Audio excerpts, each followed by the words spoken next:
দুঃখিত, ক্লাস চলাকালীন সময়ে ইলেকট্রিসিটি চলে গেছে।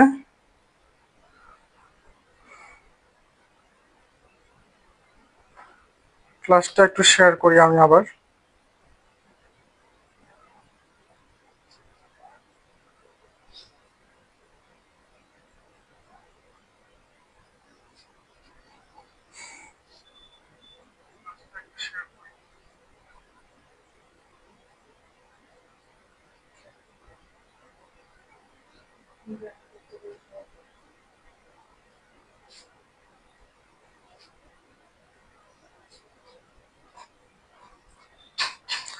আপনারা আরেকবার ক্লাসে জয়েন করেন। ক্লাস চলাকালীন সময় এভাবে ইলেকট্রিসিটি চলে গেলে খুবই একটা ভেজাল অবস্থা। আপনারা একটু জানিয়ে দেন একে অপরকে, যদি জানানো সম্ভব হয়। গ্রুপের লিংক শেয়ার করছি আবারও।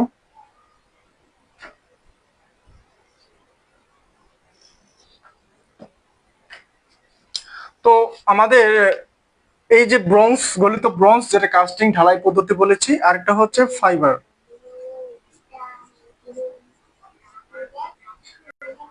ফাইবার, ঠিক আছে, ফাইবার গ্লাস। ফাইবার গ্লাসের সাথে রেজিন।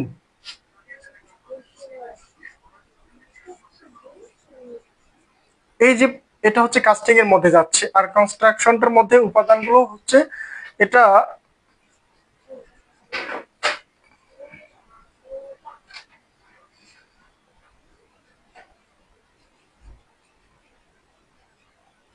বিভিন্ন 3D উপাদান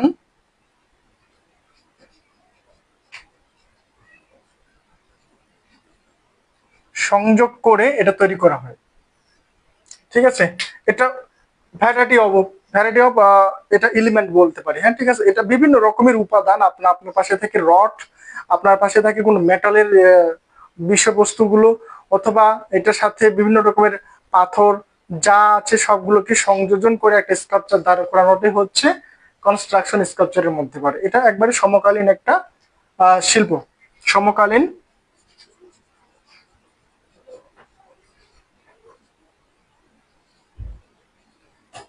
এটা একটি সমকালীন ভাস্কর্য।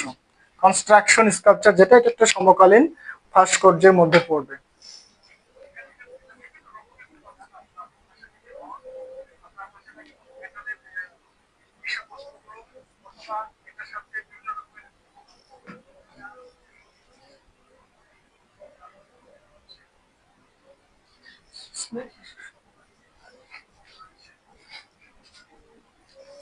তাহলে নির্মাণ পদ্ধতির উপরে ভিত্তি করে ভাস্কর্যের যে প্রকারভেদ যদি বলি, তাহলে কার্ভিং স্কাল্পচার এক রকমের, মডেলিং পদ্ধতিতে যে ভাস্কর্যগুলো হয় এগুলো হচ্ছে ভাস্কর্যের তৈরির একটা পদ্ধতি। ঠিক আছে, নির্মাণ পদ্ধতি। তো কার্ভিং করে স্কাল্পচার তৈরি করা হয়। কার্ভিং এর মধ্যে কাঠ এবং পাথর খোদাই করা হয়। মডেলিং এর মধ্যে হচ্ছে মাটি অথবা মোম একটি ভাস্কর্যের পুরো বডির মধ্যে সংযোজন করা হয়। এটা হচ্ছে দুর্গা প্রতিমা তৈরি করে যেভাবে, ঠিক সেম প্রসেসে। ঠিক আছে, অথবা আপনার যে পুতুল, মাটির পুতুল, ছোট ছোট পুতুলগুলো তৈরি করা হয়, তো এগুলোতে মাটি সংযোগ করে তৈরি করা হয়। ঠিক আছে, আর অথবা এটার আবার ছাপ নিয়েও করা হয়, ছোট মোল্ড করে নিয়ে মোল্ডের মধ্যে মাটি প্রেস করে এটা সহজে করা হয়। আর কাস্টিংটা হচ্ছে এই যে মডেলিং করা হচ্ছে, আপনি একটা মডেলিং থেকে মোল্ড নিলেন, মানে ছাপ নিলেন। যারা পাল সম্প্রদায়ের মানুষ, যারা কুমোর সম্প্রদায়ের মানুষ এই মাটির হাড়ি পাতিল তৈরি করে থাকেন, এরা আসলে বিষয়টা ভালো বুঝবেন। একটি মাটির ভাস্কর্য বা একটা মাটির ঘোড়া তৈরি করলেন ছোট। এই মাটির ঘোড়াটা তৈরি করার পর আপনি ওই সেম সাইজের অসংখ্য ঘোড়া তৈরি করবেন মেলায় নিয়ে যাওয়ার জন্য। তো একটি ঘোড়া সুন্দরভাবে তৈরি করার পর সেটার থেকে সুন্দর দুইটা পার্টের, দুইটা অংশের মোল্ড নেওয়া হয়। মোল্ড হচ্ছে ছাপ, বা এটাকে কি বলি, ঘোড়াটাকে প্লাস্টার অফ প্যারিস দিয়ে এটার একটা ছাপ নিলাম দুই পাশ থেকে। ঠিক আছে, এই ছাপের মধ্যে পরবর্তীতে কাঁচা মাটি প্রেস করে আমি যেটা নিচ্ছি সেটা হচ্ছে কাস্টিং। এই মোল্ডের উপরে আবার মাটি প্রেস করে আমি যে ছাপটা নিচ্ছি সেটা হচ্ছে কাস্টিং। আর এই মোল্ডের উপরে আমি যদি কোনো গলিত পদার্থ, যেটা ব্রোঞ্জ হতে পারে, গলিত লোহা, হতে পারে, বা ফাইবার গ্লাসের সাথে গলিত রেজিন এগুলোকে সংযোগ করে যেটা ঢালাই নিব সেটা হচ্ছে কাস্টিং। অর্থাৎ এই মোল্ডের উপরে মডেলিং এর ছাপটাকে বলা হচ্ছে মোল্ড। মডেলিং হচ্ছে একটা ভাস্কর্য মাটি অথবা মোম সংযোজন করে করা হয়, এর থেকে যে ছাপ নেওয়া হয় সেটা হচ্ছে মোল্ড। আর মোল্ডের উপরে ঢালাই বা গলিত কোনো পদার্থ ঢেলে যেটা ঢালাইয়ের মাধ্যমে আমরা ভাস্কর্য তৈরি করি সেটাকে বলে কাস্টিং। আর কনস্ট্রাকশনটা হচ্ছে আপনার আশেপাশে থাকা বিভিন্ন রকমের উপাদানগুলোকে, অবশ্যই ত্রিমাত্রিক উপাদান, এগুলো সংযোজন করে যে স্কাল্পচার তৈরি করা হয়। মনে করেন যে পুরো বোতলের একটা স্কাল্পচার তৈরি করেছেন, অথবা আপনার পুরো বোতলের স্কাল্পচারের মধ্যে মাথাটা দিয়েছেন আপনার একটা হাড়ি, মাথার টুপি দিয়েছেন একটা কোনো গামলা, এই ধরনের যে সমকালীন স্কাল্পচার গুলো দেখতে পাই আমরা, সেগুলো হচ্ছে কনস্ট্রাকশন স্কাল্পচার। ঠিক আছে।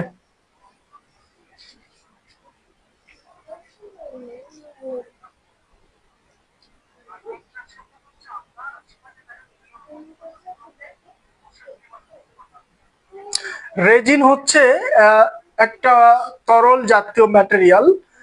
আপনারা এটা ইউটিউবে সার্চ দিলে আরো সহজে বুঝতে পারবেন, এবং এটা খুবই স্বচ্ছ। এটা যখন শুকিয়ে যায় রেজিনটাকে, যখন হার্ড হয়ে যায় রেজিনটা, শুকিয়ে যাওয়ার পর এটা অত্যন্ত শক্ত একটা উপাদানে পরিণত হয়। আর এটা আপনি হচ্ছে যখন নিচ্ছেন রেজিনটা উপাদান হিসেবে পাচ্ছেন, তখন সেটা গলিত অবস্থায় পাচ্ছেন। এই রেজিনের সাথে হার্ডনার মিশানোর ফলে, হার্ডনার হচ্ছে আরেকটা উপাদান, তখন এই রেজিনটা খুবই শক্ত হয়ে যায়। ঠিক আছে। এটা ভাস্কর্যের, যে আপনারা বিভিন্ন পার্কে গেলে যে প্লাস্টিকের মতো বিভিন্ন রকমের প্লাস্টিকের মতো তৈরি যে ঘোড়া, হাতি, ছোট ছোট খেলনা, বাচ্চাদের যে রাইডস গুলো দেখেন বিভিন্ন পার্কের মধ্যে, যেগুলো প্লাস্টিকের মতো তৈরি, সেগুলো হচ্ছে ফাইবারের তৈরি। সেগুলো মোল্ড প্রসেসে কাস্টিং পদ্ধতিতে তৈরি করা হয়। ঠিক আছে। ঢালাইয়ের মাধ্যমে এই যে ফাইবারের তৈরি, এগুলোর মধ্যে ফাইবার গ্লাস প্লাস রেজিন মিশিয়ে এই ঢালাইয়ের মাধ্যমে তৈরি করা হয়। তো এই যে স্কাল্পচার তৈরির যে পদ্ধতিগুলো, কার্ভিং, মডেলিং, কাস্টিং, মেইন প্রধানত হচ্ছে এই তিনটা দিয়ে আমাদের ভাস্কর্যগুলোর তৈরি হয়ে থাকে। কিন্তু সমকালীন স্কাল্পচারের ক্ষেত্রে কনস্ট্রাকশনটা অত্যন্ত গুরুত্বপূর্ণ বিষয়।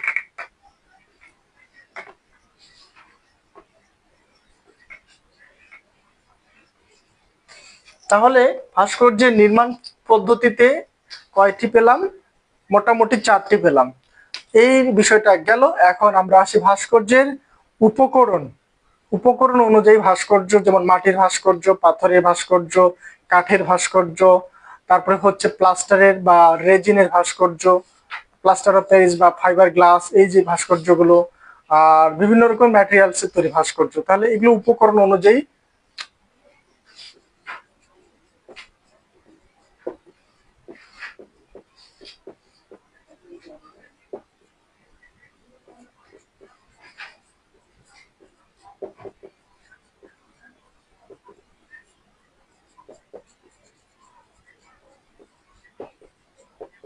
পাথরের ভাস্কর্য,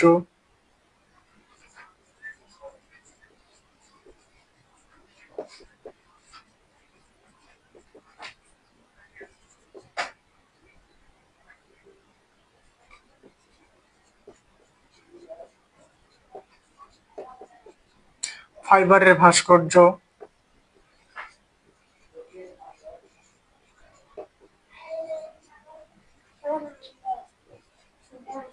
বা কাঠের ভাস্কর্য, এই রকমের বিভিন্ন ধরনের ভাস্কর্য হয়ে থাকে। ঠিক আছে।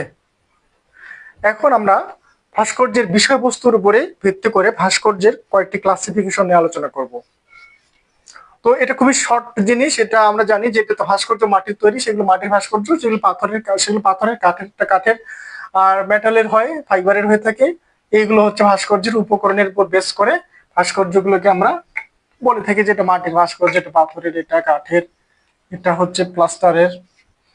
এখন আমরা ভাস্কর্যের যে বিষয়বস্তু, কোনটা হচ্ছে স্মারক ভাস্কর্য বলবো, কোনটা মনুমেন্টাল ভাস্কর্য বলবো, কোনটা প্রতিকৃতি স্কাল্পচার বলবো বা পোর্ট্রেট স্কাল্পচার বলবো, কোনগুলো আছে ধর্মীয় ভাস্কর্য, বিভিন্ন ধর্মীয় পৌরাণিক ঘটনার উপর ভিত্তি করে ভাস্কর্য তৈরি করা হয়, প্রাণীর ভাস্কর্য, এবং শেষটা হচ্ছে অ্যাবস্ট্রাক্ট স্কাল্পচার, যেটা বিমূর্ত ভাস্কর্য। এটাকে বলতেছি আমরা হচ্ছে যে বিষয়বস্তুর উপর ভিত্তি করে।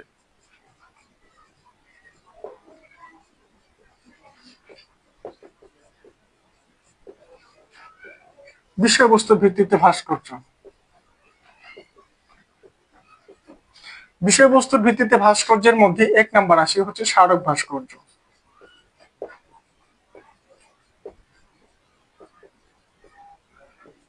2 নাম্বার হচ্ছে মনুমেন্টাল।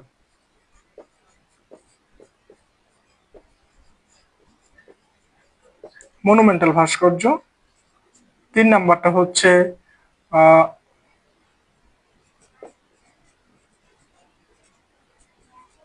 বিমূর্ত ভাস্কর্য।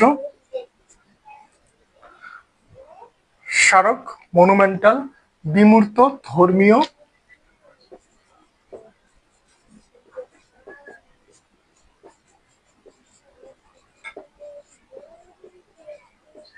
পৌরাণিক।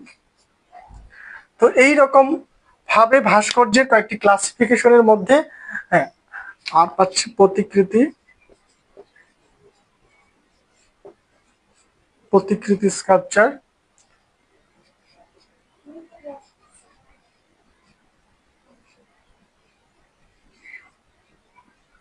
প্রাণীর ভাস্কর্য।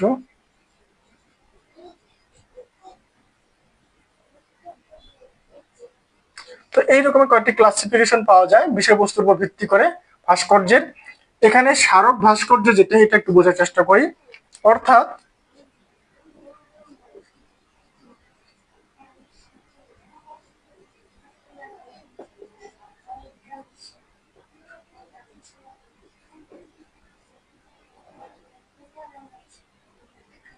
কোন ঘটনার স্মরণে নির্মিত যে ভাস্কর্যগুলো, একটি ঘটনাকে স্মরণ করে রাখার জন্য যে ভাস্কর্য করা হয় সেটা হচ্ছে স্মারক ভাস্কর্য।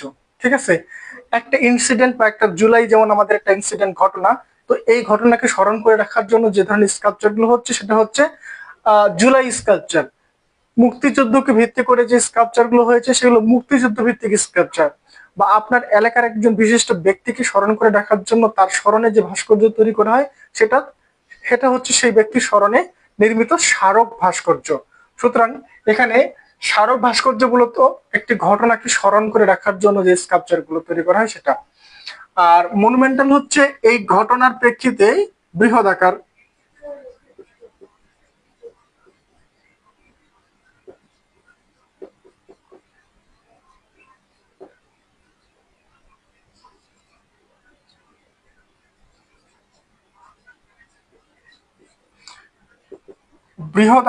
বৃহদাকার স্মারক ভাস্কর্য যেটা, সেটা হচ্ছে মনুমেন্টাল। আর বিমূর্ত ভাস্কর্য সেটাই যেটা হচ্ছে অ্যাবস্ট্রাক্ট বা অপরিচিত।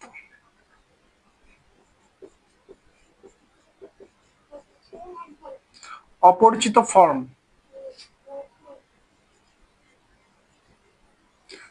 কোন অপরিচিত ফর্ম, সম্পূর্ণ একটি অপরিচিত বিষয়, মূর্ত নয়, অর্থাৎ আপনার আহ, আপনার বাস্তব জীবনের কোনো পরিচিত ফিগার নয়। এই ধরনের ভাস্কর্যগুলি হচ্ছে বিমূর্ত বা অ্যাবস্ট্রাক্ট, যেটার ফর্ম বা গঠনটা আপনার চোখে কোনোদিন পড়েনি, বা এই গঠনটার কোনো বস্তু বা প্রাণী নেই, সেটাই হচ্ছে অ্যাবস্ট্রাক্ট বা বিমূর্ত, যেটার কোনো পরিচিত ফর্ম বা গঠন আমরা সচরাচর দেখি না। এটাই হচ্ছে, যেমন অজান্তে, আপনার মনের অজান্তেই আপনি একটা শেপ দিলেন, সেটা হচ্ছে অ্যাবস্ট্রাক্ট স্কাল্পচার। ঠিক আছে, তাহলে আর একটি হচ্ছে প্রতিকৃতি ভাস্কর্য, যেটা লিখেছি, হ্যাঁ, প্রতিকৃতি ভাস্কর্য সেটা হচ্ছে আপনার যে কোনো মানুষের,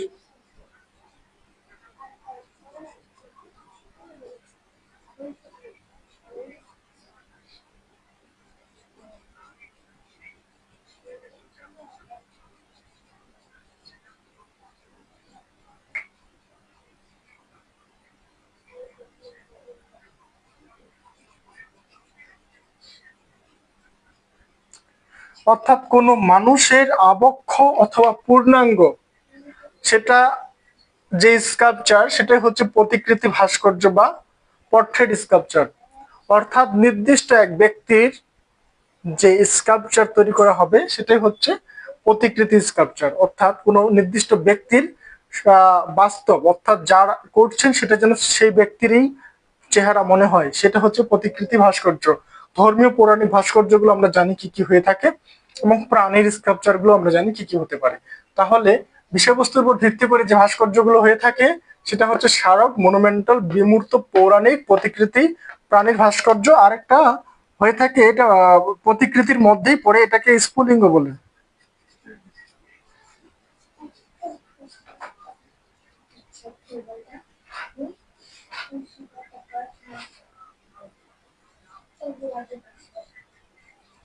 এটাকে স্ফুলিঙ্গ বলে, সেটা হচ্ছে আবক্ষ ভাস্কর্য। ঠিক আছে, তো এই ক্লাসিফিকেশনটা আপনারা দ্রুত টুকে নেন, নোট করেন।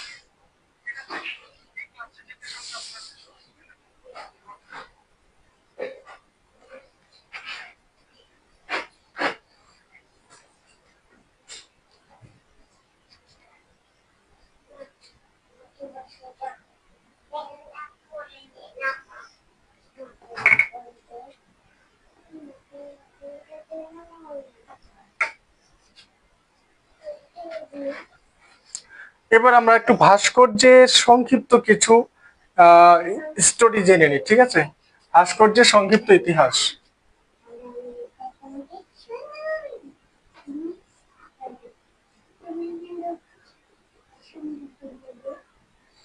এক নম্বরে আমরা যদি প্রাগৈতিহাসিক বলি তাহলে ভুল হবে না।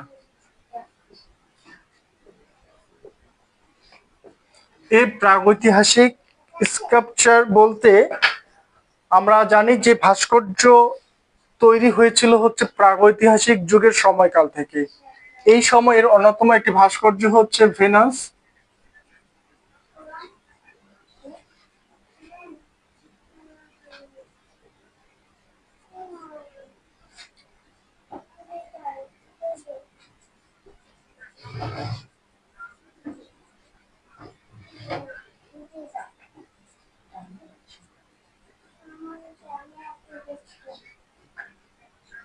ভেনাস অফ উইলেন্ডর্ফ একটি অন্যতম প্রাগৈতিহাসিক স্কাল্পচার। সুতরাং এটি একটি মাতৃমূর্তি।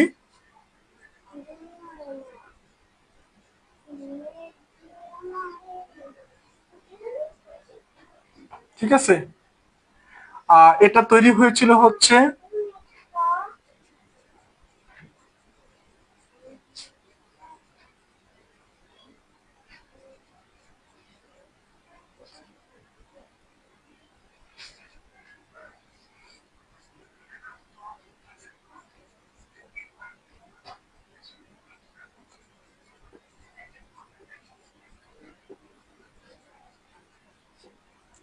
ম্যামথ নামে এক রকমের লোমশ হাতি ছিল, তার হাড় দিয়ে এই ভাস্কর্যটি তৈরি হয়েছিল। এটাকে বলা হচ্ছে ভেনাস অফ উইলেন্ডর্ফ। এটা মাতৃকা মূর্তি। এটা অন্যতম প্রাচীন একটি স্কাল্পচার বা স্কাল্পচারের প্রথম নিদর্শন। ঠিক আছে,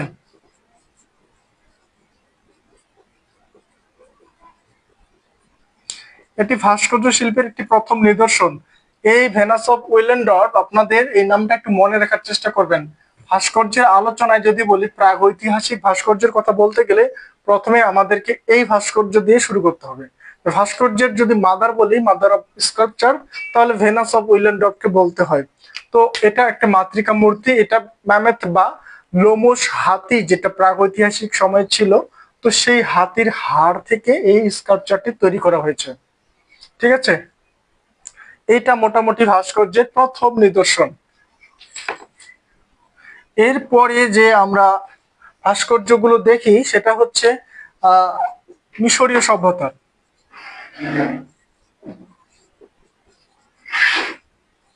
মিশরীয় সভ্যতায় আমরা যে ভাস্কর্যগুলো লক্ষ্য করি তার মধ্যে এক নম্বরে আমরা পাই হচ্ছে অন্যতম একটি ভাস্কর্য, সেটা স্ফিংস। স্ফিংস এটা গিজেতে, গ্রেট স্ফিংস অফ গিজে, ঠিক আছে।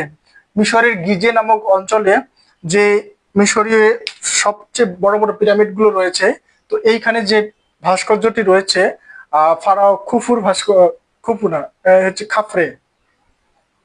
হুম। তো এই ফারাও খাফরের ভাস্কর্যের এই বিষয়টা হচ্ছে স্ফিংস, এটা মিশরীয় সভ্যতার। আর এখানে আমরা আরো দেখি যে পোর্ট্রেট অফ নেফারতিতি,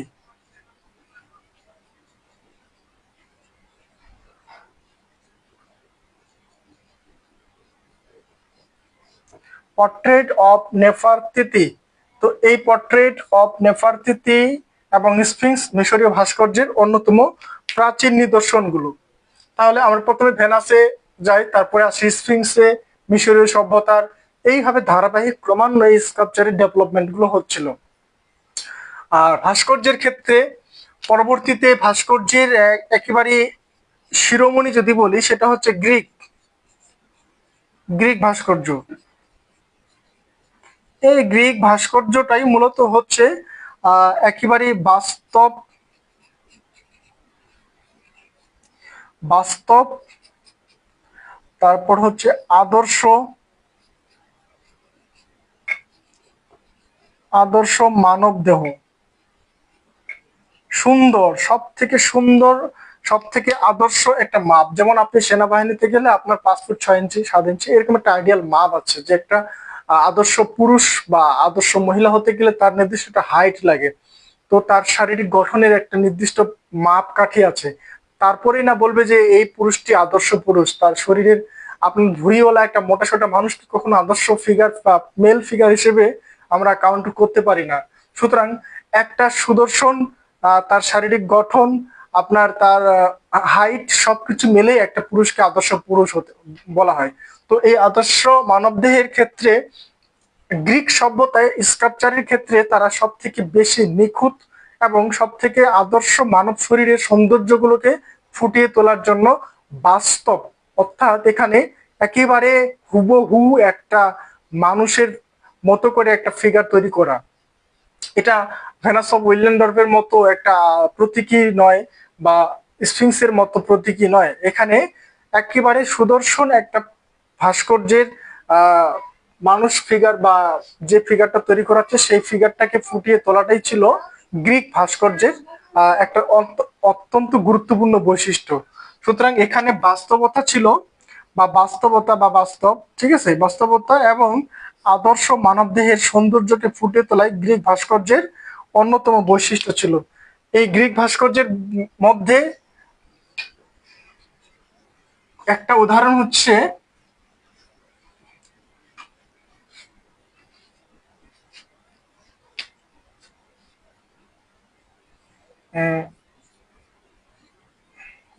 ডিস্কো বো ডিসকোবলস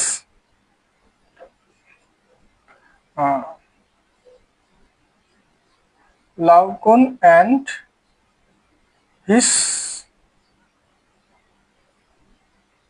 সন্স, এই দুটি ভাস্কর্য দেখবেন, ডিসকোবলস এবং লাউকন অ্যান্ড হিস সন্স। আরেকটি রয়েছে, এখানে একটি গ্রিক দেবীর ভাস্কর্য রয়েছে, এই মুহূর্তে নামটা মনে পড়ছে না আমার। তো এই যে গ্রিক ভাস্কর্যের ক্ষেত্রে এই দুটি উদাহরণ, বাস্তবতা, আদর্শ মানব দেহ, সৌন্দর্যের ক্ষেত্রে সর্বোচ্চ এবং নিখুঁত নিখুঁত ভাবে তৈরি করা যে প্রক্রিয়াগুলো ভাস্কর্যের ক্ষেত্রে, এটা আসলো এই গ্রিক ভাস্কর্যে। তো গ্রিকদের কাছ থেকে পরবর্তীতে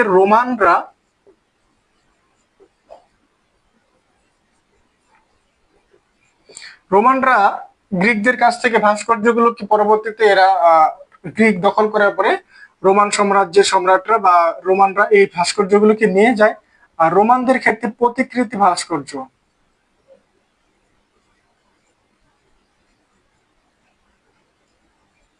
এই রোমানদের ক্ষেত্রে প্রতিকৃতি ভাস্কর্য অন্যতম বা পোর্ট্রেট স্কাল্পচার রোমানরা সর্বোচ্চ বেশি করেছিল। তো এই গেল গ্রিক থেকে রোমান, এবং আমরা পরবর্তীতে রেনেসার সময় ভাস্কর্য দেখেছি।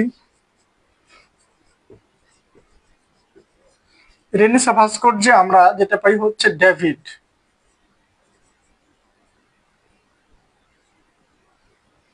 ডেভিড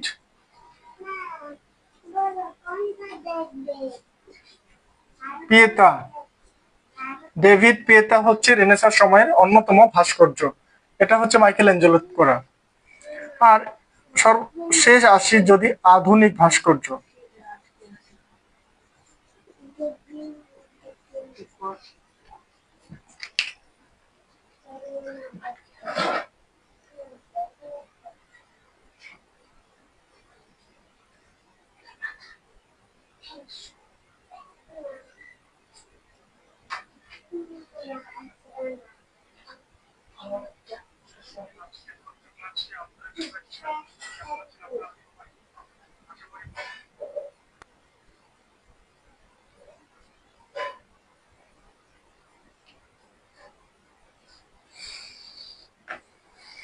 তো শেষে আসি আধুনিক ভাস্কর্য।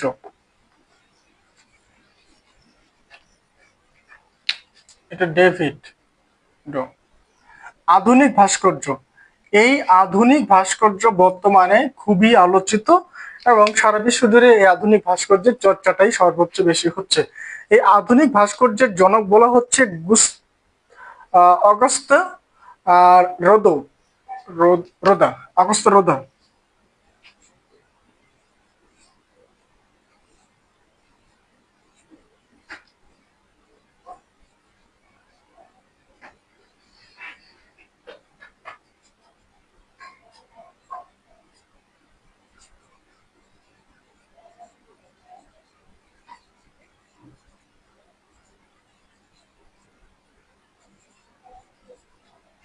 এই আধুনিক ভাস্কর্যের জনক বলা হচ্ছে আগস্ত রোদাকে, এবং তিনি একজন ফরাসি।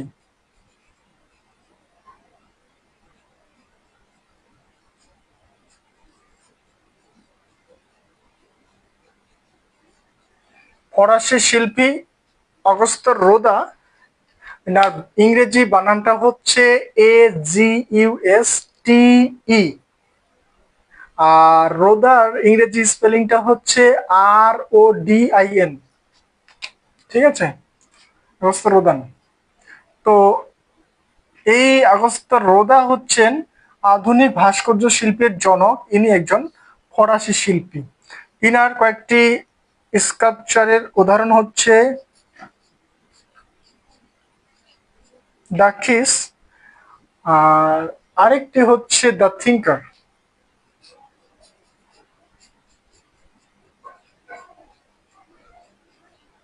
দ্য কিস এবং দ্য থিঙ্কার তার দুটি আধুনিক স্কাল্পচার। তো আগস্ত রোদা এই নামটা মনে রাখবেন, আধুনিক ভাস্কর্যের জনক বলা হয় একজন ফরাসি আর্টিস্ট। আর তার দুটি স্কাল্পচার দ্য থিঙ্কার এবং দ্য কিস। ঠিক আছে, আধুনিক ভাস্কর্যের মধ্যে এই দুটো বিষয় গেল।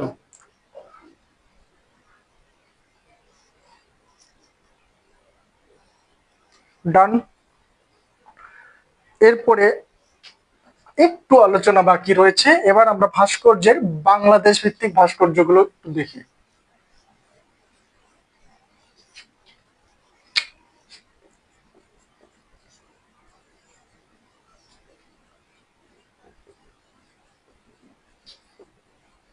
বাংলাদেশের ভাস্কর্য শিল্পীর মধ্যে অন্যতম হচ্ছে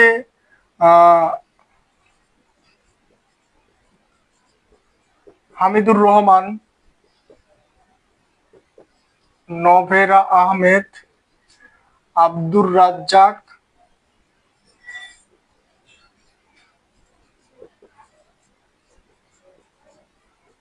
শামীম শিকদার,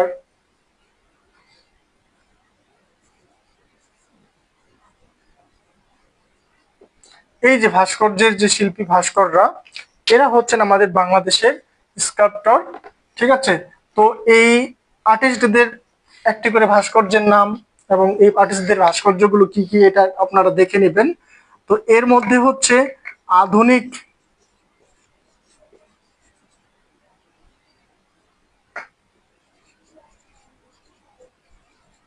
ভাস্কর্য শিল্পী বলা হয় বা ভাস্কর বলা হয়।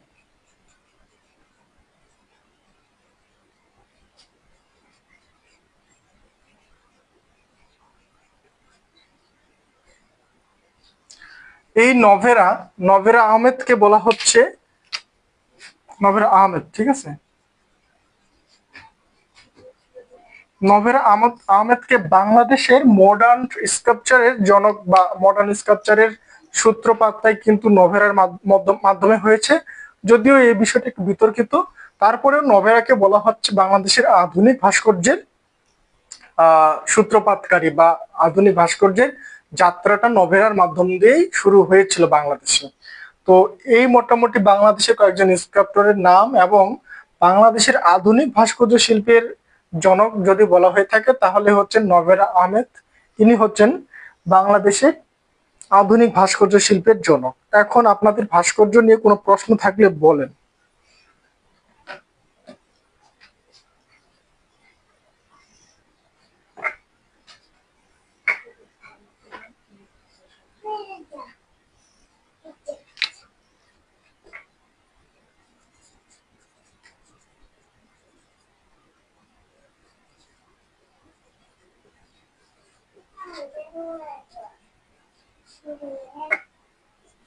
একটি গুরুত্বপূর্ণ প্রশ্নের সম্মুখীন আমরা হব এখন, সেটা হচ্ছে ভাস্কর্য ও মূর্তি কি, এই দুটি জিনিস কি এক নাকি আলাদা? আমাকে 1 মিনিটের মধ্যে আপনাদের প্রশ্নের উত্তরগুলো সবাই লিখেন, আমি একটু পড়ি, তাহলে বুঝতে পারবো আপনারা আসলে ভাস্কর্য এবং মূর্তির মধ্যে কি ডিফারেন্সটা করতে পারছেন। একটি বিতর্কিত বিষয় ভাস্কর্য কি এবং মূর্তি কি।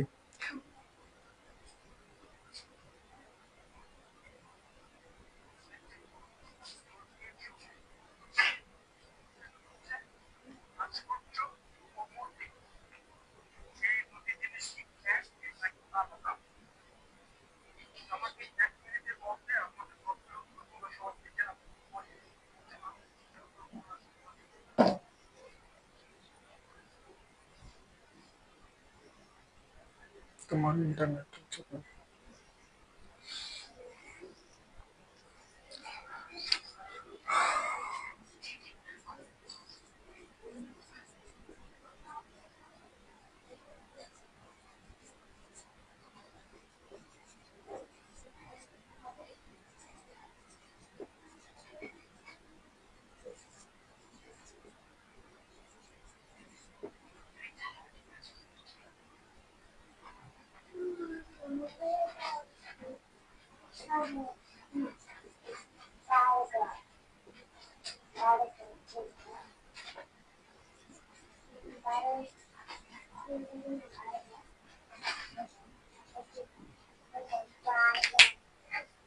ভাস্কর্য হচ্ছে একটি শিল্প যেটা পূজা করার জন্য তৈরি করা হয় না। এটা একটা গুরুত্বপূর্ণ বিষয়। এটা কোনো ঘটনা বা আহ,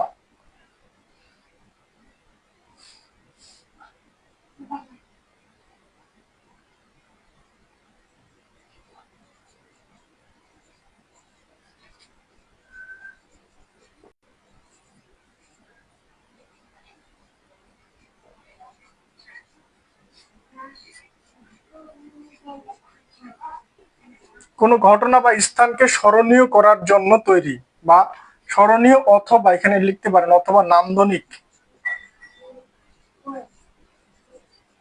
বা সুন্দর, বা ওই জায়গাটার সৌন্দর্য বাড়িয়ে তোলার জন্য তৈরি করা হয়। ঠিক আছে, এটা হলো স্কাল্পচার। তাহলে স্কাল্পচারের প্রধান বৈশিষ্ট্য হচ্ছে এটি একটি আর্ট। এটি হচ্ছে একটি আর্ট, ঠিক আছে, এটি একটি আর্ট। এটা পূজার জন্য তৈরি হয় না, এটাকে মানুষ পূজা করে না, দুধ কলা যা যাবতীয় ফুল টুল দিয়ে এটা পূজা হয় না। ঠিক আছে, সর্বোচ্চ এটার স্মরণীয় বা ওই দিনটাকে যে বিষয়বস্তুর উপরে ভাস্কর্যটা তৈরি করা হয়েছে সেই বিষয়বস্তুটার উদ্বোধনী দিন বা সেই বিষয়বস্তুটার মৃত্যু দিবস বা জন্ম দিবসে আমরা জাস্ট শ্রদ্ধা, ঠিক আছে, তাকে স্মরণ করার জন্য জাস্ট সর্বোচ্চ ফুলের আমরা মালা বা ফুলের একটা ইয়ে দিয়ে আমরা তাকে স্মরণ করে রাখি বা শ্রদ্ধা নিবেদন করি। কিন্তু পূজা করার বিষয়টা আলাদা, তাকে শ্রেষ্ঠ বা তাকে প্রভু মনে করে পূজা করাটা হয় না। আর এটি হচ্ছে একটি বিশেষ ঘটনা, যদি সেই ঘটনার প্রেক্ষিতে সেই স্কাল্পচার হয় সেটা, বা সেই ঘটনা যদি ওই নির্দিষ্ট স্থানে ঘটে থাকে তাহলে সেই স্থানটাকে স্মরণীয় করে রাখার জন্য অথবা নান্দনিক বা সুন্দরভাবে সাজিয়ে তোলার জন্যই ভাস্কর্য তৈরি করা হয়। তাহলে ভাস্কর্য তৈরির উদ্দেশ্য হচ্ছে এটা নির্দিষ্ট ঘটনা বা স্থানকে স্মরণীয় অথবা নান্দনিক করার জন্য তৈরি হয় ভাস্কর্য, এটা পূজা করার জন্য নয়।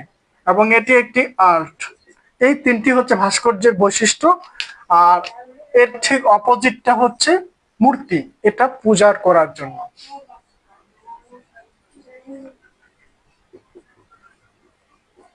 পূজার জন্য তৈরি।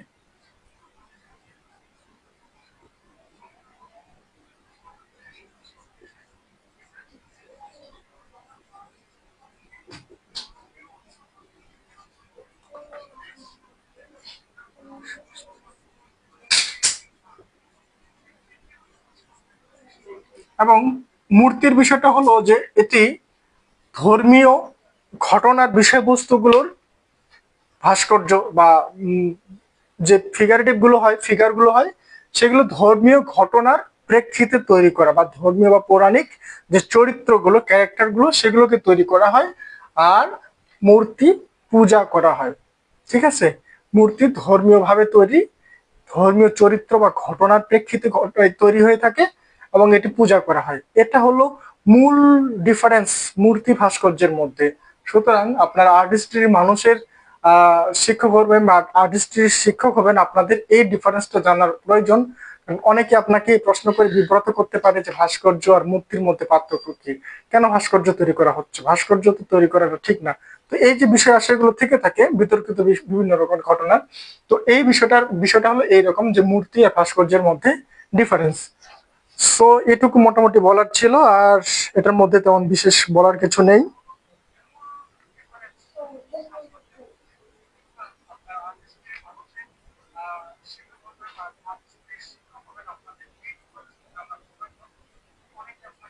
শহীদ মিনার এটা একটা মনুমেন্টাল স্কাল্পচার, ঠিক আছে, শহীদ মিনার একটি মনুমেন্টাল স্কাল্পচার। তবে এটার মধ্যে ভাস্কর্যের গুণাবলীর চাইতে এটার মধ্যে স্থাপত্যিক বা কি বলে এটাকে আর্কিটেকচারাল স্থাপত্যিক গুণাবলীগুলি সব থেকে বেশি। সেটা ওই যে শহীদ মিনার, স্মৃতিসৌধ, এগুলোর মধ্যে স্থাপত্যিক বা ভাবটা বেশি রয়েছে। ঠিক আছে, স্কাল্পচারের চাইতে এটার মধ্যে আর্কিটেকচারাল বিষয়টাই সব থেকে বেশি গুরুত্বপূর্ণ। তো ভাস্কর্যের বিষয়টা এখানে ক্লোজ করছি। এখানে অনেক বিষয় আসে আপনাদেরকে জানানোর চেষ্টা করলাম আপনাদের। এখন আপনারা একটু আমাকে পরবর্তী টপিকে যাওয়ার অনুমতি দিলে আমি ওটা শুরু করতে পারি। পরবর্তী বিষয়টা খুবই গুরুত্বপূর্ণ একটি বিষয়, সেটা হচ্ছে ফ্রেস্কো।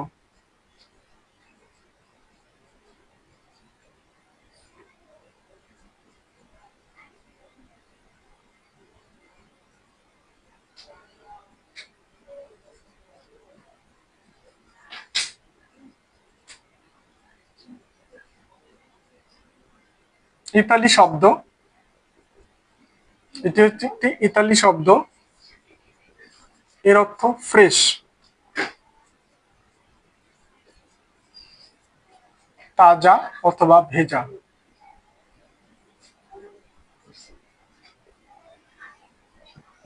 ঠিক আছে,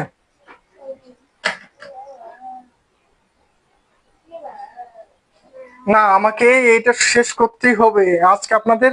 আপনারা চাইলে ক্লাসে লিভ করতে পারেন আপনাদের ধৈর্য না থাকলে, তবে কারেন্টের কারণে একটু লেট হলো। তো বিষয়টা হচ্ছে যে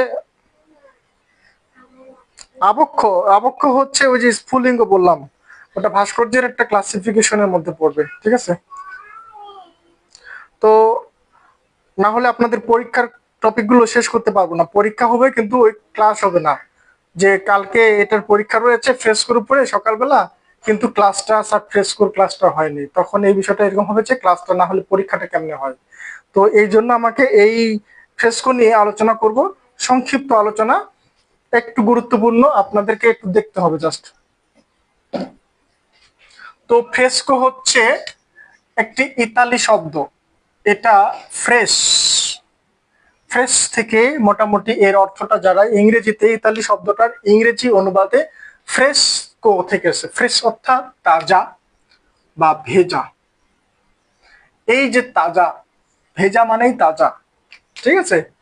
তরকারির বাজারে গেছেন, সবজির বাজারে, সবজিওয়ালা ওই সবজির উপরে পানি ছিটিয়ে দিয়েছে হালকা করে, বোতল থেকে পানি ছিটিয়ে দেয়। তো তো ওই জায়গাটাকে যখন ওই সবজির উপরে বা তরকারি বা শাক, শাকের উপরে যখন ওই পানি ছিটিয়ে দেয়, তখন জিনিসটা কত তাজা লাগে না, তরতাজা। তো এইরকম বিষয়টা, অর্থাৎ যখন জিনিসটা ভেজা থাকে তখন সেটাকে একটু তাজা, ঠসঠসে মনে হয়। তো এই বিষয়টা হচ্ছে ফ্রেশ। ফ্রেশ অর্থ তাজা বা ভেজা। এই ফ্রেশ থেকে ফ্রেশ হচ্ছে ইংরেজি ট্রান্সলেটটা, কিন্তু ফ্রেস্কো শব্দটা হচ্ছে ইতালি, এটার মানে হচ্ছে ফ্রেশ অর্থাৎ তাজা বা ভেজা, ঠিক আছে। তো এই ফ্রেস্কোটা মূলত দুই ধরনের।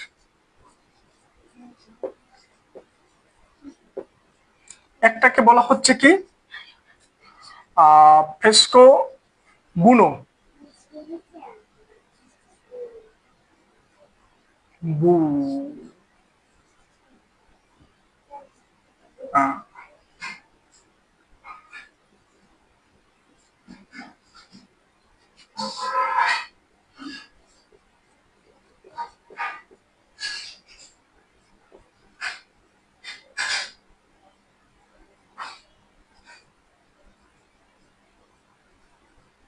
এটাকে ট্রু ফ্রেস্কো বলা হয়। আর একটি হচ্ছে ফ্রেস্কো সেকো।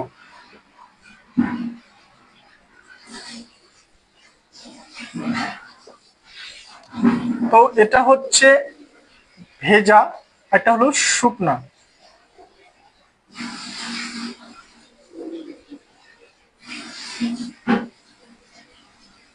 তাহলে আমরা ফ্রেস্কো মূলত দুই ধরনের পাচ্ছি, একটা হচ্ছে বুনো ফ্রেস্কো, একটা হচ্ছে ফ্রেস্কো সেকো। তো সেকোটা হচ্ছে শুকনো, বুনোটা হচ্ছে ভেজা। আর এই বুনো ফ্রেস্কো বা ভেজা ফ্রেস্কোটাই হচ্ছে মূল ফ্রেস্কো। এই ভেজা ফ্রেস্কোটা হচ্ছে সব থেকে পুরনো ফ্রেস্কো।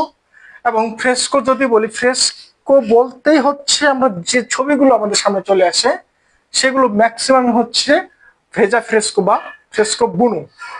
এই ফ্রেস্কো বুনোই হচ্ছে মূল ফ্রেস্কো বা ফ্রেস্কোর মূল ধারাটাকে ফুটিয়ে তোলে।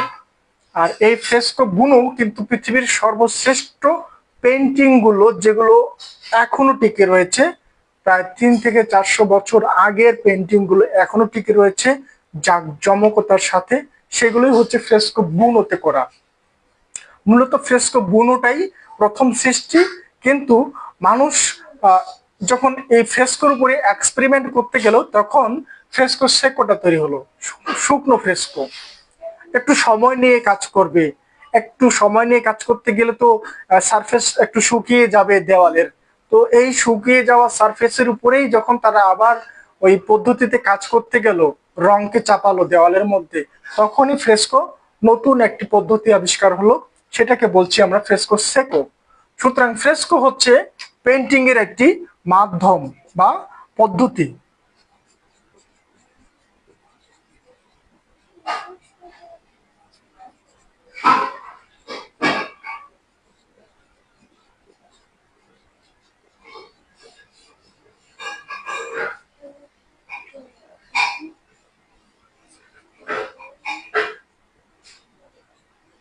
দেওয়াল চিত্র, দেওয়াল চিত্র অঙ্কনের একটি পদ্ধতি হচ্ছে ফ্রেস্কো।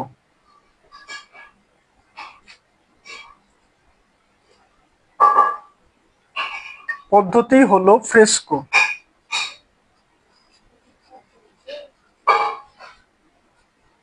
তাহলে ফ্রেস্কো হচ্ছে একটি জাস্ট পদ্ধতি যে কিভাবে ছবি আঁকা হবে দেওয়ালের মধ্যে, একটি পাথরের বা একটি চুন সুরকির দেওয়ালের মধ্যে ছবি এঁকে কিভাবে সেই ছবিটাকে দীর্ঘমেয়াদী সংরক্ষণ করা যাবে, কালার গুলো ঠিক থাকবে, অনেকদিন সংরক্ষিত থাকবে।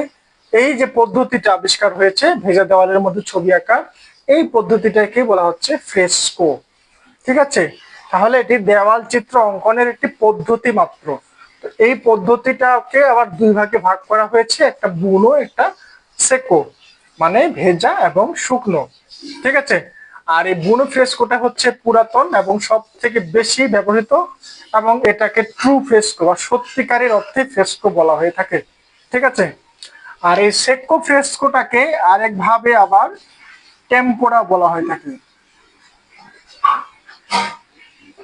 এটাকে টেম্পোরা বলা হয়, যদি বলি এটাকে টেম্পোরা বলা হয়, ঠিক আছে। এই শুকনো ফ্রেস্কোটাকে আবার টেম্পোরাও বলা হয়ে থাকে। তাহলে এইগুলো মোটামুটি ফ্রেস্কো নিয়ে আলোচনা বিষয়বস্তুটা। এখন আমরা বুনো ফ্রেস্কো, সেকো ফ্রেস্কো এটার ভিতরের যে আলোচনাগুলো একটু আলোচনা করব। আপনারা কাইন্ডলি একটু তুলে নেন, ঠিক আছে।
যে প্রাথমিক ইতিহাসটা আমাকে বলতে গেলে আহ বলতে হবে যে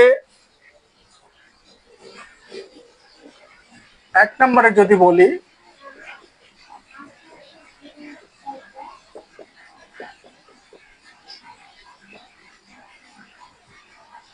2 নম্বরে বলতে হবে হচ্ছে আহ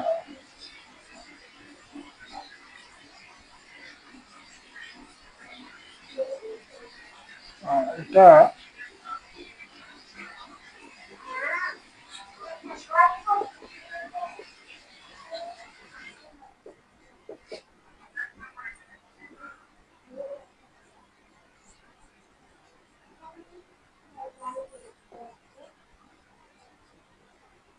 মিওনিয়ান মিওনিয়ান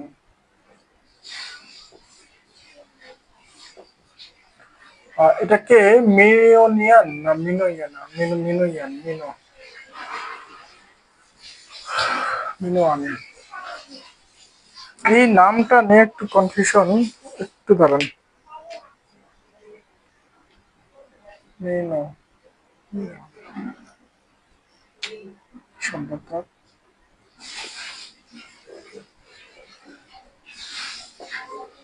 মিনোয়ান শিল্প।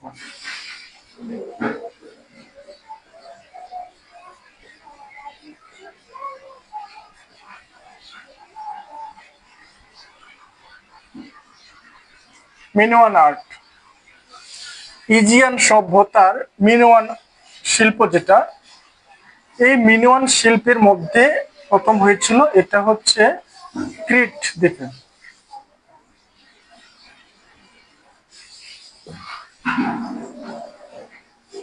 লিখতে হবে না, লিখতে হবে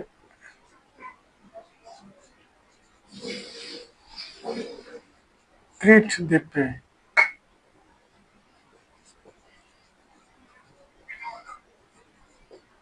অবস্থিত।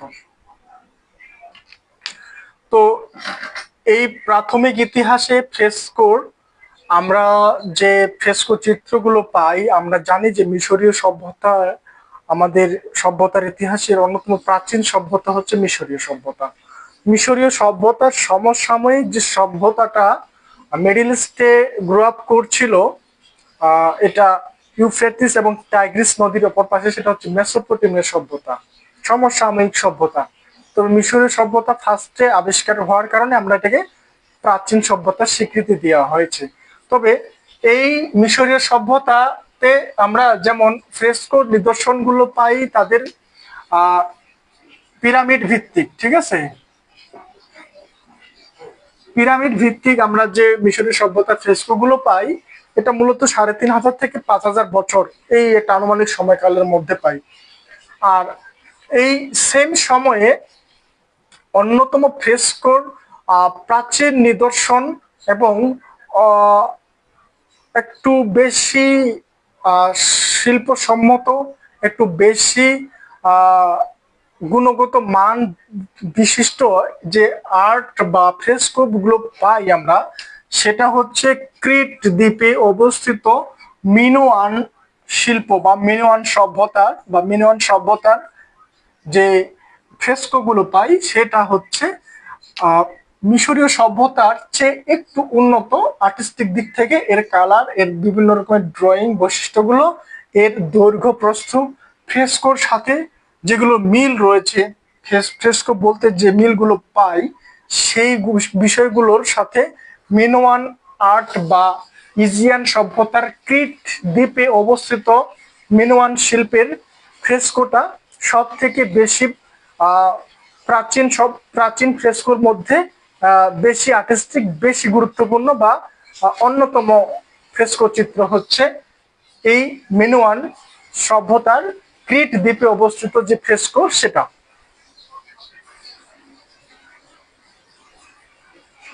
এখন আপনাদেরকে বলি যে আসলে এই যে আমরা ফ্রেস্কোর ইজিয়ান সভ্যতার নিদর্শনটা পাই, এটা আসলে মিনোয়ান আর্টের ক্রিট দ্বীপে, এবং এই আর্টটার নাম কি? ঠিক আছে, এই ইজিয়ান সভ্যতার যে আমরা ফ্রেস্কোটা পাই, সেটার নামটা হচ্ছে বুল লিপিং।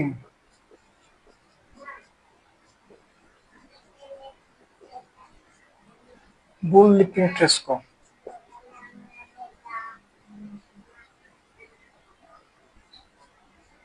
বুল লিপিং ফ্রেস্কো এইটা হচ্ছে এই ইজিয়ান সভ্যতার মিনোয়ান আর্টের একটা অন্যতম প্রাচীন ফ্রেস্কো।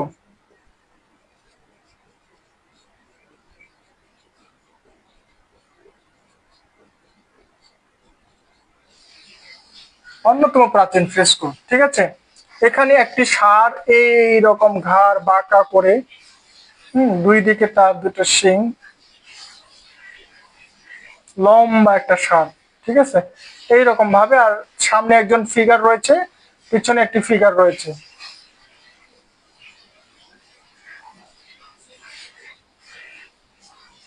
এইরকম একটি ষাঁড় এখানে এই ফ্রেস্কোর মধ্যে আঁকা হয়েছে অত্যন্ত বৃহৎ পরিসরে। ফ্রেস্কোর একটি বৈশিষ্ট্য হচ্ছে এটা বৃহৎ দেওয়ালের মধ্যে অত্যন্ত বড় দৈর্ঘ্যের একটি ছবি হবে, ঠিক আছে। এটা হচ্ছে ফ্রেস্কোর একটি বৈশিষ্ট্যের মধ্যে পড়ে। তাহলে বুল লিপিং ফ্রেস্কোটা হচ্ছে মিনোয়ান আর্টের একটি অন্যতম প্রাচীন ফ্রেস্কো। এটার অবস্থান ক্রিট দ্বীপে, ঠিক আছে। বুল লিভিং ফ্রেস্কো ইতিহাসের এই হচ্ছে ফ্রেস্কোর মোটামুটি সূচনা কালটা। তো এইখান থেকে মেসোপটেমিয়া আর্ট থেকে এটা গ্রিক বা গ্রিকের আশেপাশের অঞ্চলগুলো, ক্রিট দ্বীপ বলেন, তারপরে সিরিয়া, ইরাক, এই যে মেসোপটেমিয়া ব্যাবিলনীয় সভ্যতার এই যে আশেপাশের জায়গাগুলোতে কিন্তু প্রাচীন ফ্রেস্কোটার সূত্রপাত।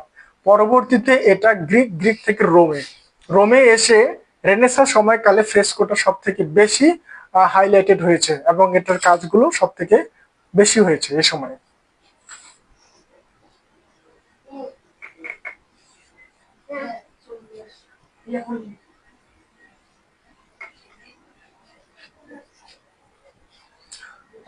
এবার আসি ফ্রেস্কো বুনো এই আলোচনায়।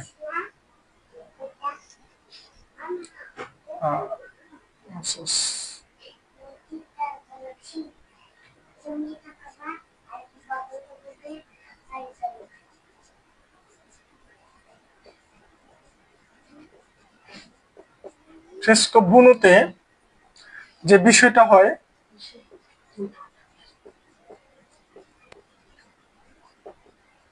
ভেজা দেওয়াল,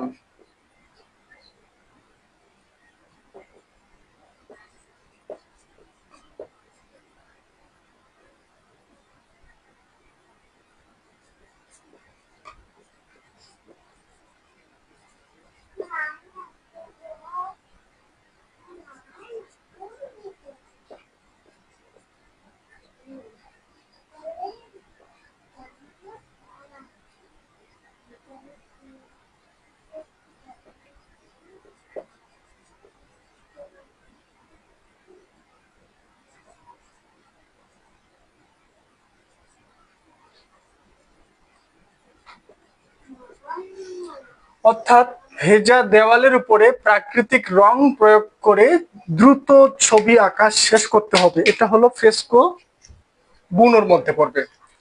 আর এখানে যে চুন সুরকির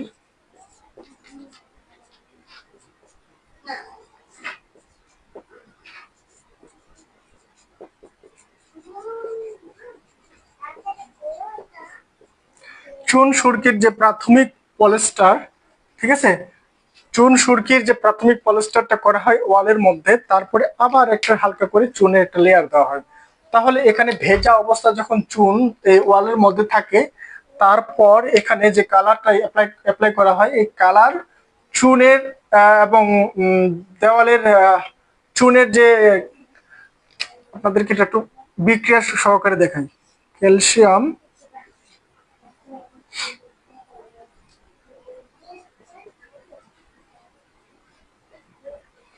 ক্যালসিয়াম হাইড্রোক্সাইড,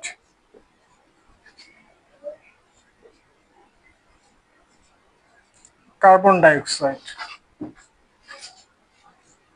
ক্যালসিয়াম কার্বনেট, এটা হচ্ছে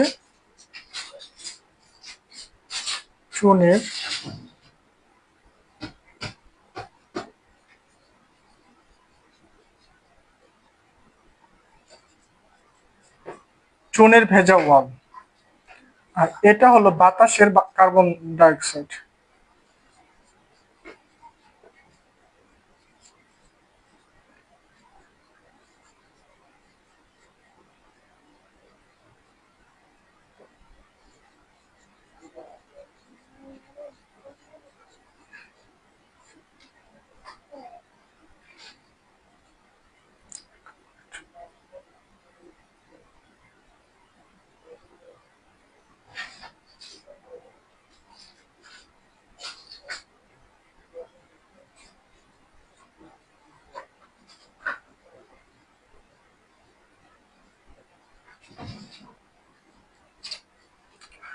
তো এই যে চুন সুরকির পলিস্টার করা হচ্ছে ক্যালসিয়াম হাইড্রোক্সাইড দিয়ে, এখানে চুন হচ্ছে ক্যালসিয়াম, এবং এই যে চুন সুরকির ওয়াল যে ভেজা অবস্থায় থাকতেছে, তখন এর মধ্যে যে পানি থাকতেছে, ঠিক আছে, এই পানির অক্সিজেন এবং এই বাতাসের যে হাইড্রোজেন রয়েছে, এইটা যখন বাতাসের কার্বন ডাইঅক্সাইডের সাথে বিক্রিয়া করে এই হাইড্রোজেনটা গ্যাস আকারে উড়ে চলে যায়, তখন একটি ক্যালসিয়াম কার্বনেট তৈরি হচ্ছে, যেটা হচ্ছে চুনা পাথরের ন্যায় শক্ত হবে।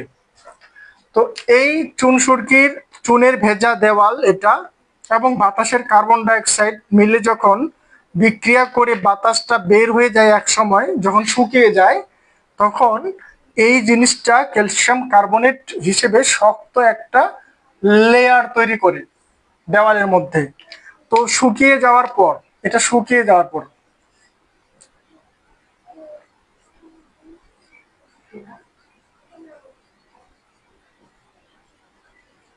শুকিয়ে যাওয়ার পর একটি শক্ত পলিস্টার বা চুনের একটা শক্ত চুনা পাথরের ময়, এটা পুরোটাই হচ্ছে দেওয়ালের সাথে একবারে লেগে যায়। এটা স্থাপত্যের একটা অংশ হিসেবে এই চিত্রটা তখন উপস্থাপিত হয়।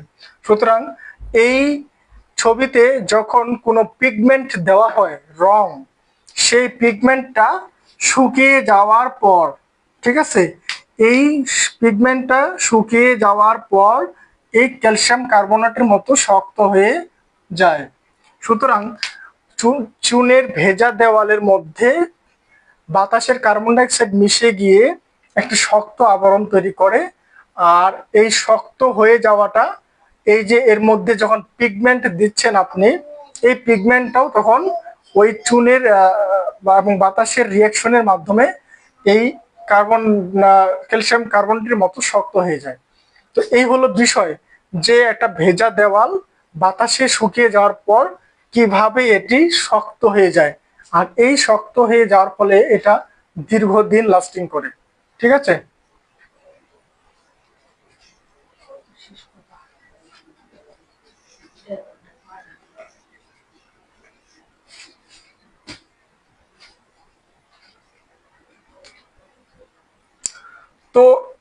ভেজা ফ্রেস্কোটা হচ্ছে একটা কেমিক্যাল রিয়াকশন, চুনের দেওয়ালের সাথে বাতাসের রিয়াকশনের ফলে যখন দেওয়ালটা শুকিয়ে যায় তখন এটা প্রচুর পরিমাণে শক্ত হয়ে যায়। আর এই শক্ত হওয়ার সাথে সাথে যে পিগমেন্টগুলো ভেজা অবস্থায় আঁকা হয় সেই পিগমেন্টগুলো দেওয়ালের সাথে একবারে সেট আপ হয়ে যায়। এবং যেহেতু চুন সুরকির দেওয়াল, এটা পলিস্টারটা যেহেতু চুন সুরকি দিয়ে করা হয়েছে, এটা অত্যন্ত দীর্ঘমেয়াদী হয় কারণ এটা ক্যালসিয়াম কার্বনেট হয়ে যায়। ঠিক আছে, আর এটাতে আর্দ্রতার ইফেক্ট গুলো খুব কম পড়ে।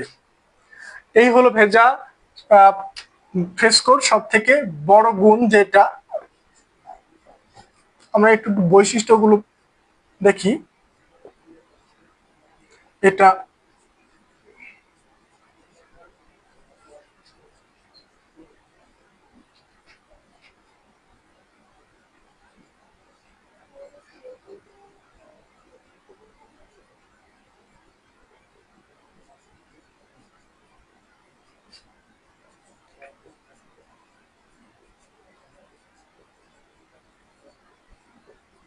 সব থেকে বড় বড় দেওয়াল চিত্রগুলো করার জন্য এই ফ্রেস্কো গুলো ব্যবহার করা হয়ে থাকে। ভেজা ফ্রেস্কোটি দীর্ঘ এবং বৃহৎ আকার চিত্র ওয়াল পেন্টিং এর জন্য ভেজা ফ্রেস্কো অত্যন্ত গুরুত্বপূর্ণ।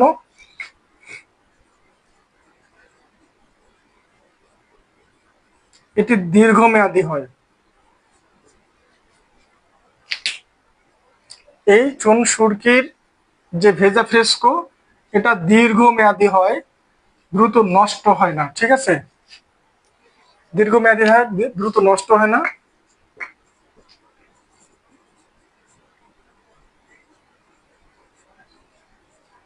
রংটা উজ্জ্বল থাকে, দ্রুত কাজ করতে হয় শুকানোর আগেই।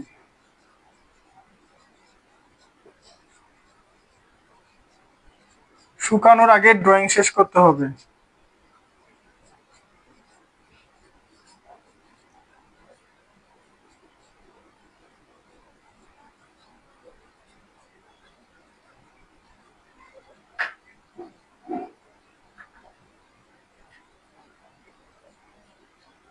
এটার ডিটেলস নিখুঁত কাজ সম্ভব হয় না এটাতে, কারণ ডিটেলস নিখুঁত কাজ করার মতো সময় পাওয়া যায় না।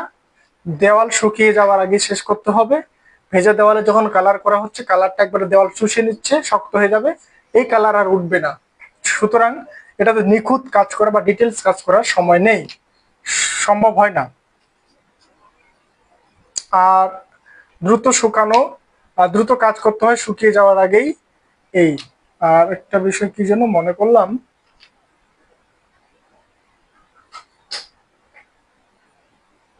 নিখুঁত ডিটেলস অসম্ভব। তাহলে এর বৈশিষ্ট্যগুলো আমরা যদি বলি, এটা বৃহৎ আকার চিত্রগুলো আঁকানোর জন্য ব্যবহার করা হয়েছিল ফ্রেস্কো সেকো, সরি বুনো।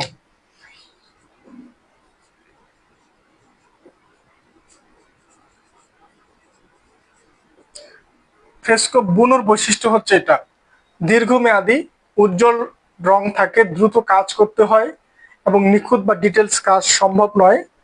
আর এটা শুকিয়ে গেলে অনেক দিন পর্যন্ত লাস্টিং করে। ঠিক আছে, যেমন হচ্ছে Sistine chapel.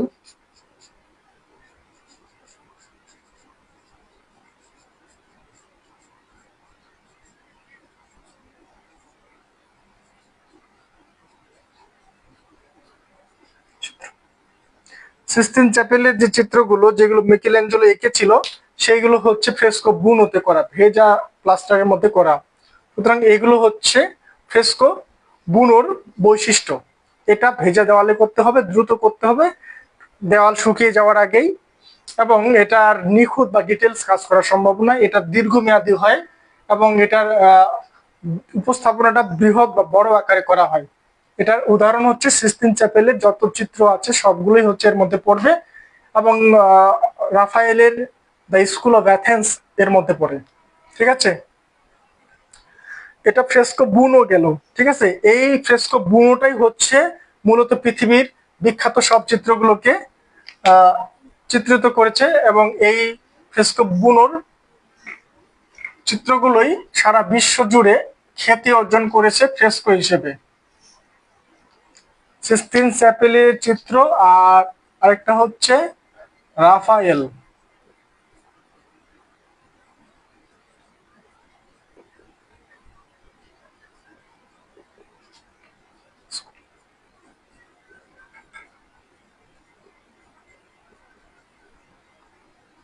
রাফায়েলের school of Athens, এগুলো হচ্ছে ফ্রেস্কো বুনোর উদাহরণ।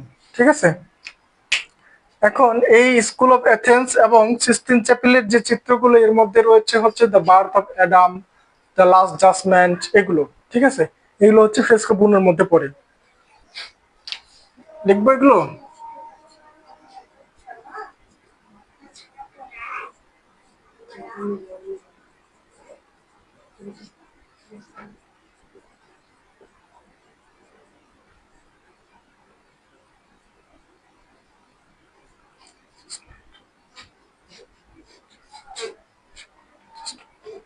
জাস্টমেন্ট, JUJT, just.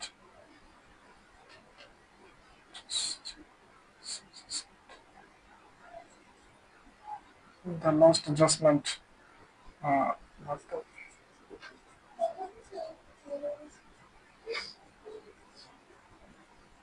Birth of Adam, এগুলো হচ্ছে ফ্রেস্কো বুনোর এক্সাম্পল।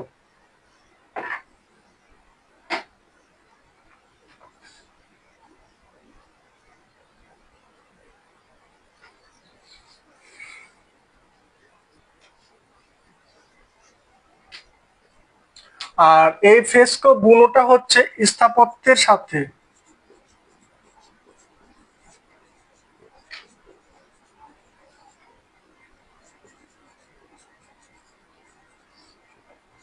ফ্রেস্কো বুনোটা হচ্ছে স্থাপত্যের সাথে সম্পর্কিত এবং এটা স্থাপত্যের সাথে একেবারে কেমিক্যাল রিয়েকশনের মতো, যেমন হচ্ছে আপনার সিমেন্ট, বালি, পানি মিশিয়ে আপনার ওয়ালে প্লাস্টার করতেছেন।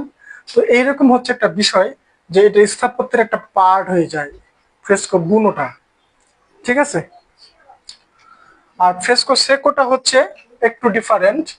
এটা হচ্ছে একটু অলস শিল্পী যারা সময় নিয়ে ছবি আঁকবে, এক্সপেরিমেন্ট করবে, তাদের জন্য ফ্রেস্কো সেকো।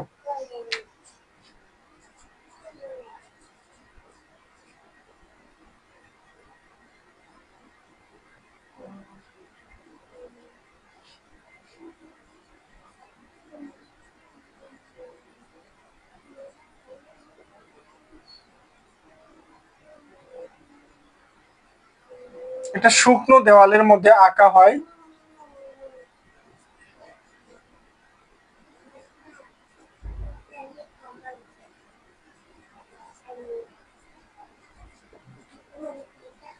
এটা ধীরে ধীরে কাজ করা হয় ফ্রেস্কো সেকোতে।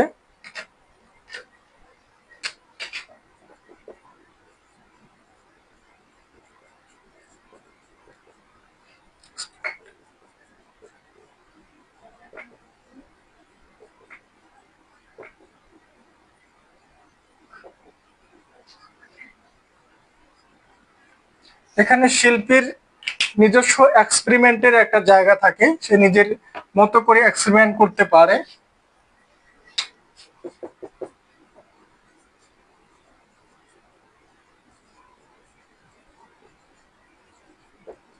এটা কম দীর্ঘমেয়াদী হয়, এটা দ্রুত নষ্ট হয়ে যায়। ফ্রেস্কো সেকোটা খুব বেশি দীর্ঘমেয়াদী হয় না, এটা নষ্ট হয়ে যায়। আর এখানে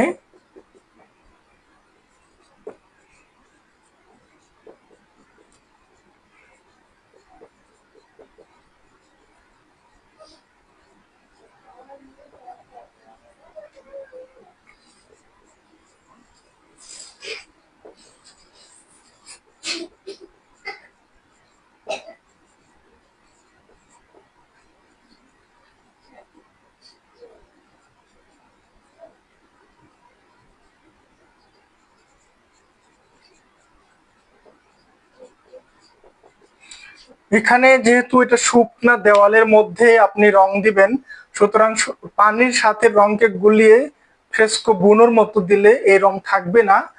এই জন্য দেওয়ালের সাথে রংটাকে লেগে থাকার জন্য একটা আঠা ইউজ করা হয়, যেটাকে বাইন্ডার বলে। এই বাইন্ডার হিসেবে ফ্রেস্কো সেকোতে ব্যবহার করা হয় ডিমের কুসুম, মধু, মোম ইত্যাদি বিষয়গুলোকে বাইন্ডার হিসেবে রঙের সাথে মিশিয়ে দেওয়ালের মধ্যে আঁকা হয়, যেটা এস লাইক এ টেম্পোরা। ঠিক আছে, তো এই হচ্ছে ফ্রেস্কো সেকোতে যেহেতু ভেজা দেওয়াল আর নেই, রংটা টানবে না, রং যেহেতু টানবে না, সুতরাং রংটাকে দেওয়ালের মধ্যে লেগে থাকার জন্য বাইন্ডার হিসেবে শিল্পীরা এটা ইউজ করেন। আর এখানে সব থেকে বেশি এক্সপেরিমেন্ট করেছিলেন লিওনার্দো দা ভিঞ্চি।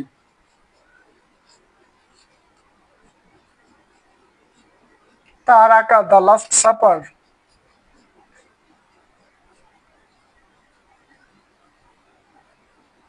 তার আঁকা দ্য লাস্ট সাপার এই চিত্রটি হচ্ছে ফ্রেস্কো সেকো।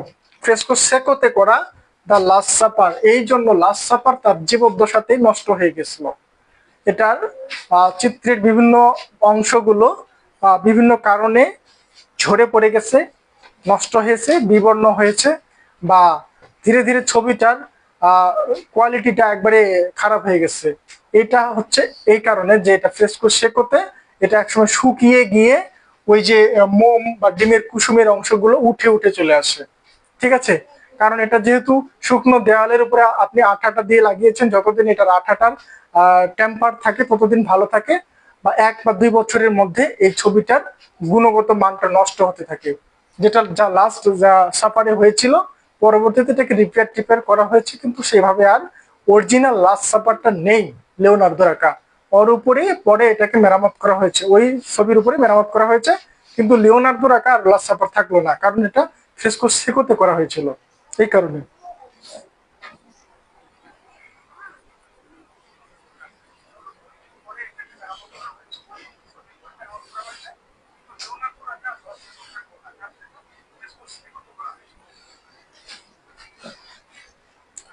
প্রশ্ন কোথা থেকে হবে, কি হবে সেটা তো আমিও জানি না, একমাত্র উপরওয়ালা ছাড়া কেউ জানে না। তো সুতরাং আমাদের বিষয়গুলো একটু জানা থাকলে হয়তো বা কোথাও ঠেকে যাওয়ার সম্ভাবনা নেই। আর ফ্রেস্কো একটি গুরুত্বপূর্ণ টপিক চিত্রকলার মধ্যে। আর এই চিত্রকলা যেহেতু তখন কাগজ আবিষ্কার সেইভাবে হয়নি, তখন কাপড়ে আঁকা হয়েছে, ক্যানভাসের যে পেপার গুলোতে মোটা যেটা কাপড় সেটাতে আঁকা হয়েছে, ম্যাক্সিমামই ফ্রেস্কো গুলো করা হয়েছে। তো চিত্রকলার মধ্যে, শিল্পের মধ্যে ফ্রেস্কো বিষয়টা কি, এটার ক্লাসিফিকেশন, হোয়াট ইজ ফ্রেস্কো বুনো এবং হোয়াট ইজ ফ্রেস্কো সেকো, এই দুইটা বিষয় আমাদেরকে একটু জানা দরকার। সুতরাং এই বিষয় দুটো জানলে এর মধ্য থেকে প্রশ্ন আসলে আপনাদের পারার কথা। ঠিক আছে, সুতরাং প্রশ্নের বিষয় চিন্তা করে পড়াশোনা করলে তাহলে তো ওইভাবে হবে না।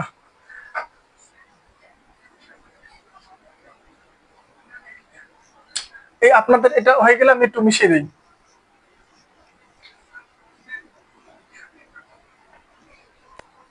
এখন আসি আহ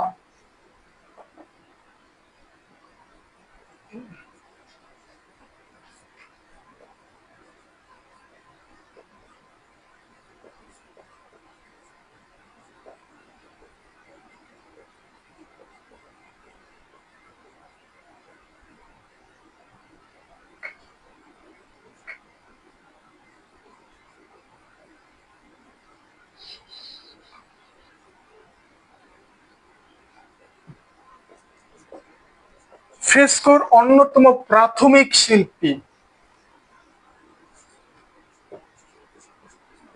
জিওত্তো।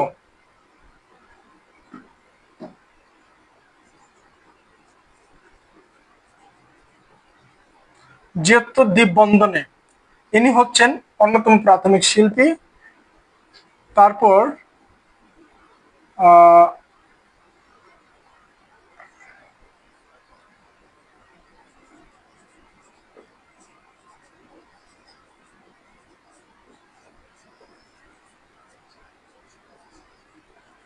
মাইকেল অ্যাঞ্জেলো আর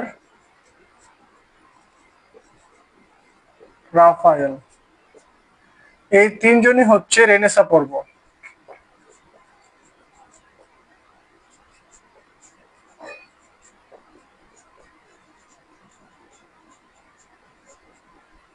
রেনেসাঁ পর্বের ফ্রেস্কোর অন্যতম শিল্পী জিওত্তর বন্দনে মাইকেল অ্যাঞ্জেলো এবং রাফায়েল। তবে এই তিনজনের মধ্যে জিওত্তর বন্দনে হচ্ছে প্রথম দিকের, ঠিক আছে।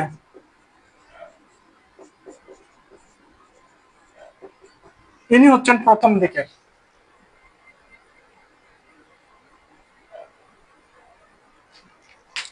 আর জিওত্তর বন্দনে যে স্কুল বা যে জায়গায় কাজ করেছেন, ইনি কাজ করেছেন হচ্ছে অ্যারেনা চ্যাপেল।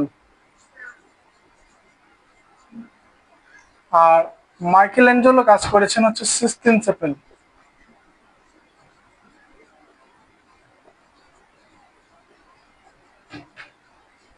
আর এনার কাজ বিখ্যাত হচ্ছে স্কুল অফ এথেন্স।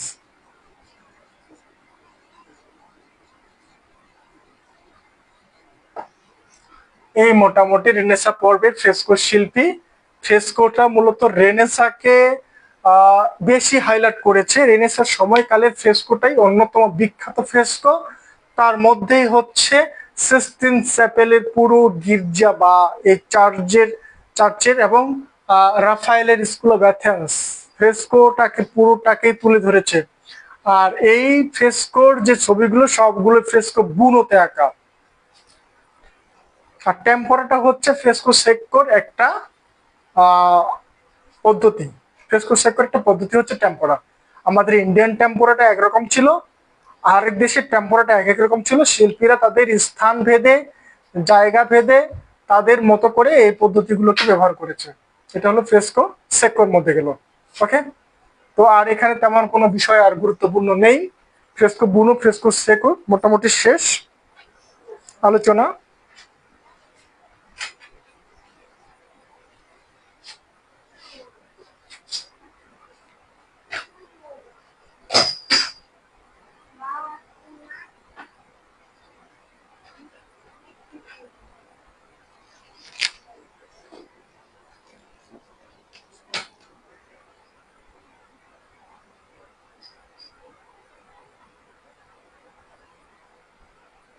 এখন আপনাদের একটু শুধু নৈবিত্তিক গুলোর নাম্বারগুলো বলে দিই, যেগুলো মোটামুটি আমার কাছে মনে হয়েছে যে এগুলো আপনাদের মনে রাখতেই হবে।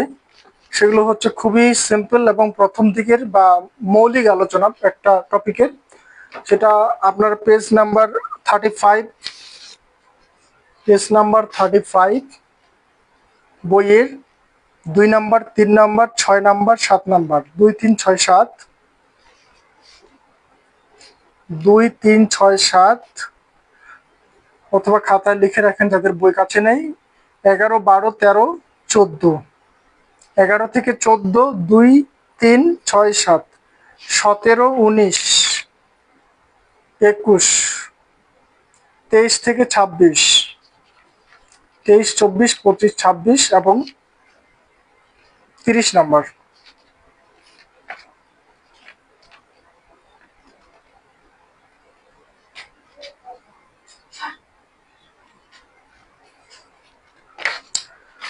এরপরের 32 নাম্বার পেজ, পেজ নাম্বার 32, এখানে 4 নাম্বার থেকে 7 নাম্বার, 4 থেকে 7, 9 থেকে 13, 4 থেকে 7, 9 থেকে 13, 16, 17, 4 থেকে 7, 9 থেকে 13, 16, 17, 20 থেকে 26, 20 থেকে 26, 20 থেকে 26, 20 থেকে 26, এই নৈবিত্তিকগুলো একটু দেখবেন। এগুলো মোটামুটি চ্যাপ্টার ভিত্তিক প্রাথমিক আলোচনা বা জ্ঞানমূলক প্রশ্নের জন্য খুবই গুরুত্বপূর্ণ এবং শুরুর দিকের আলোচনা, খুব বিস্তারিত না হলেও শুরুর দিকের আলোচনা, ঠিক আছে। তো এই মোটামুটি বিষয়।